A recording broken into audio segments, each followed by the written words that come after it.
Le président directeur général trouvait sa maison trop froide et sans vie. Il décida d'aller dans un orphelinat pour choisir un enfant à adopter et en faire son héritier. Son regard s'arrêta immédiatement sur une petite fille, car le pendentif en jade qu'elle portait au cou lui semblait étrangement familier. À ce moment-là, une autre fillette intervint brusquement, interrompant le président. Elle s'approcha pour essayer de se faire remarquer et gagner sa faveur. Mais lui ne quittait pas des yeux le pendentif de la petite fille.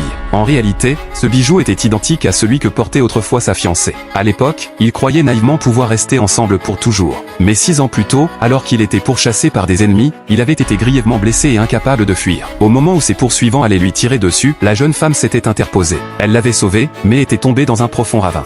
Depuis, le président la cherchait sans relâche, sans jamais retrouver sa trace. Aujourd'hui, sous la pression de sa mère qui le poussait à se marier, il n'avait eu d'autre choix que de venir à l'orphelinat dans l'espoir d'adopter un enfant qui lui conviendrait. Mais en pensant à cette femme dont il ignorait encore le sort, il perdit soudain toute envie d'adopter et demanda au directeur de ramener les enfants. La petite fille comprit alors que c'était sa seule chance de sauver sa mère. Elle se précipita et attrapa la main du président. En apprenant qu'elle avait encore une mère, les autres pensèrent qu'elle mentait pour obtenir de l'argent. Malgré les accusations, la fillette n'eut pas le temps de s'expliquer, sa mère avait besoin d'argent de toute urgence pour être soignée. Ce que personne ne savait, c'est que la mère de la petite fille était justement la fiancée que le président cherchait depuis 6 ans. Après sa chute dans le ravin, elle avait perdu la vue. Depuis, la fillette travaillait dur et, avec l'aide de voisins, elles avaient survécu. Mais récemment, sa mère était tombée gravement malade et avait commencé à cracher du sang. Pour réunir l'argent nécessaire, la petite fille n'avait eu d'autre choix que de demander de l'aide au président. Touché, celui-ci s'apprêtait à lui donner un chèque d'1 million, mais son assistant l'en empêcha, convaincu que la fillette n'était pas digne de confiance. Le président rangea alors le chèque.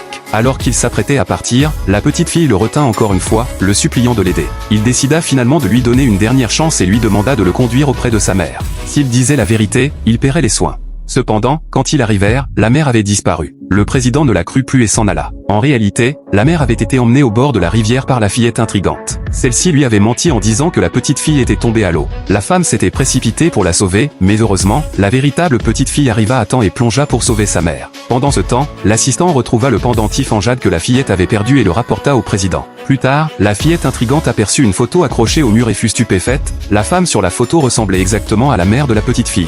Le président commença à avoir des soupçons et lui demanda si elle reconnaissait sa mère. Ému, il pensa enfin avoir retrouvé leur fille après 6 ans et jura de ne plus jamais la laisser souffrir. Mais il ignorait que sa véritable fille errait encore dehors dans la misère. Après avoir contrarié le président, l'orphelinat n'osa plus l'accueillir, de peur de représailles. La petite fille fut donc contrainte d'emmener sa mère mendier pour survivre. Un jour, attirée par l'odeur de saucisses grillées dans la rue, la mère descendit maladroitement et tomba dans les escaliers, son visage heurtant la voiture du président. Le chauffeur crut à une escroquerie. Le président descendit alors pour voir ce qui se passait. La femme, sale et épuisée, implora qu'on leur permette de retourner vivre à l'orphelinat. C'est à ce moment-là que le président reconnut enfin, avec stupeur, que cette femme n'était autre que sa fiancée disparue depuis tant d'années.